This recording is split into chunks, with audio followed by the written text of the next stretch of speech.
Masa Advent yang berasal dari kata Latin Adventus berarti kedatangan, merupakan waktu untuk merayakan dan mempersiapkan diri menyambut kedatangan Yesus Kristus dalam dua konteks utama, kelahirannya di Bethlehem dan kedatangannya yang kedua pada akhir zaman.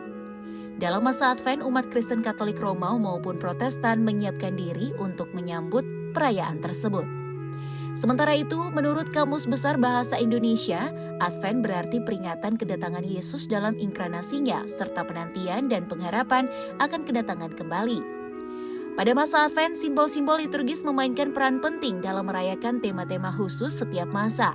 Lilin-lilin yang melambangkan harapan, damai, sukacita, dan cinta dinyalakan secara bertahap pada setiap masa Advent. Masa Advent yang dirayakan secara berkesinambungan selama 4 minggu menjelang perayaan Natal memiliki makna mendalam yang berbeda setiap minggunya, memberikan dimensi spiritual yang kaya dan terperinci bagi umat Kristen yang merayakannya. Berikut ini adalah penjelasan mengenai makna setiap minggu dalam periode Advent yang sakral. Minggu Advent pertama memulai perjalanan ini dengan merayakan masa penantian akan kedatangan Kristus yang kedua yang diantisipasi sebagai kedatangan Tuhan pada akhir zaman. Pada minggu ini umat Kristen menyalakan lilin ungu pertama sebagai simbol harapan dan antisipasi akan janji Tuhan. Minggu Advent kedua terus memperdalam persiapan rohani dengan menyalakan lilin ungu kedua. Pada minggu ini umat diingatkan untuk tetap setia mempersiapkan jalan bagi kedatangan Tuhan. Warna ungu melambangkan kerendahan hati dan refleksi dalam menatap kehadiran Yesus. Minggu Advent ketiga yang juga dikenal sebagai Minggu Gaudete membawa nuansa sukacita dan kegembiraan menyambut kelahiran Yesus Kristus. Lilin ketiga yang berwarna merah muda dinyalakan sebagai simbol kegembiraan, menggarisbawahi pentingnya sukacita dalam menanti dan merayakan kelahiran Sang Juru Selamat. Minggu Advent keempat mencerminkan peristiwa penting dalam kisah Natal, yakni kelahiran Yesus oleh perawan Maria. Pada minggu terakhir ini, umat Kristen menyalakan lilin ungu terakhir bersama dengan 3 batang lilin sebelumnya, menciptakan keindahan dan simbolisme yang menggambarkan kelengkapan janji Tuhan.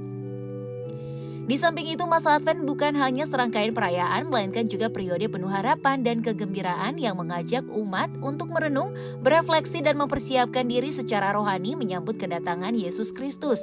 Gereja-gereja dalam komunitas Kristen menyelenggarakan berbagai kegiatan liturgis selama masa Advent, pembacaan kitab suci yang relevan dengan tema Advent, ibadah Natal, kisah Natal, menjadi bagian integral dari perayaan ini.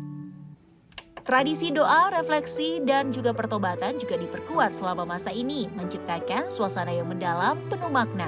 Masa Advent menjadi periode untuk merenungkan makna Natal, memahami pesan harapan dan pengharapan dalam kedatangan Yesus, serta menyiapkan hati dan jiwa untuk merayakan Natal dengan kekusyukan. Belum ada catatan yang pasti tentang kapan tepatnya tradisi masa Advent sebagai periode persiapan menuju Natal dimulai, menandakan keragaman sejarah dan perjalanan panjang tradisi liturgis Kristen. Beberapa catatan sejarah mengungkapkan bahwa keyakinan dan antisipasi akan kedatangan kembali Kristus telah ada sejak masa awal gereja. Namun peringatan masa Advent secara khusus mulai terlihat pada abad ke-6. Pentingnya masa Advent semakin terukir dalam sejarah gereja pada abad pertengahan. Di era tersebut, masa Advent mulai dihubungkan secara tegas dengan peringatan akan kedatangan Kristus yang pertama pada hari Natal. Perkembangan masa Advent juga mencerminkan kekayaan tradisi dan keanekaragaman budaya dalam perayaan Natal di berbagai negara. Meskipun terdapat variasi tradisi perayaan, akar maknanya tetap konsisten, yaitu memperingati dan merayakan kedatangan Mesias dalam diri Yesus Kristus. Monika Sipala, Novita Bonara, Andre Uktosea melaporkan.